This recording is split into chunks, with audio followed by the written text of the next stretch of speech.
Seorang balita usia 4 tahun yang tengah sakit dievakuasi polisi saat terjebak kemacetan di jalur arteri Bandung-Cirebon kawasan Bojong, Sumedang.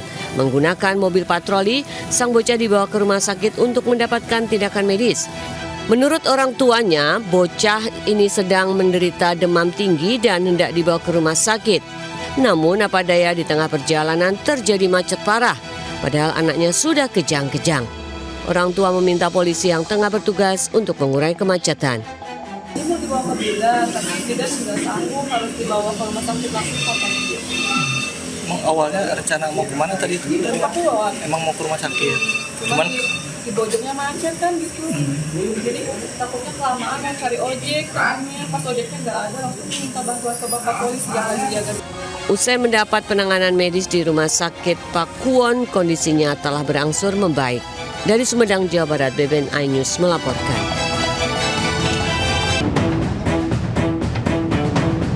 Puluhan personil tim rescue damkar Makassar mengevakuasi seorang ibu yang tiba-tiba tak bisa bergerak akibat terserang stroke. 4 petugas kemudian dikerahkan untuk naik ke lantai 2 rumah yang terletak di Jalan Depasawi Dalam, Kecamatan Tamalate. Awalnya petugas hendak mengevakuasinya dengan cara digendong, namun karena kondisi akses turun tangga yang sempit, pasien kemudian diikat ke tubuh salah seorang petugas menggunakan kain sarung. Petugas harus ekstra hati-hati saat turun tangga agar si ibu tidak terjatuh. Setelah kurang lebih 30 menit, pasien akhirnya bisa diturunkan dari atas lantai 2 rumahnya. Dari keterangan tetangga, pasien yang bernama Dahlia ini memang memiliki riwayat penyakit stroke. Tim damkar datang setelah mendapat laporan dari tetangganya yang melihat pasien tak bisa bergerak. Untuk proses penanganan medis, korban dievakuasi ke rumah sakit khusus pasien stroke menggunakan ambulans.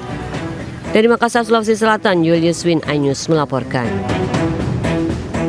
Pemirsa, ambulans membawa wisatawan nekat terobos kemacetan dengan menyalakan sirine di Jalan Arteri Parungkuda, Kabupaten Sukabumi, Jawa Barat. Saat ditanya oleh polisi, sopir ambulans berdalih akan menjenguk keluarga di rumah sakit. Selamat siang, Komandan. Manajer melaporkan seputaran. Polisi menghentikan sebuah ambulans di depan gerbang tol Parungkuda, Kabupaten Sukabumi, Jawa Barat. Sebelumnya, ambulans milik desa Kompa ini menyalakan sirine menerobos padatnya kemacetan arus lalu lintas kendaraan di kawasan itu. Namun saat diperiksa, ambulans ternyata tidak sedang mengangkut pasien darurat, melainkan penumpang yang akan menuju ke tempat wisata. Saat ditanya petugas, sopir ambulans berdalih akan menjenguk keluarganya yang dirawat di rumah sakit. Ambulans desa dipakai untuk membawa orang dengan alasan untuk menengok keluarga yang sakit di rumah sakit Sekarwangi. Nah, untuk penindakannya kami hanya ada teguran saja dan mengarahkan bahwa mobil dinas tersebut, dan dalam arti kata ini dinas lah, tidak diperbolehkan untuk memuat barang atau orang yang tidak atau bukan haknya. Sementara itu, arus lalu lintas di ruas jalan arteri dan eksit tol Parungkuda dipadati ratusan kendaraan yang akan menuju sejumlah lokasi wisata di kota dan Kabupaten Sukabumi. Kemacetan arus lalu lintas tak terhindarkan di sejumlah titik. Dari Sukabumi, Jawa Barat, Budi Setiawan, iNews melaporkan.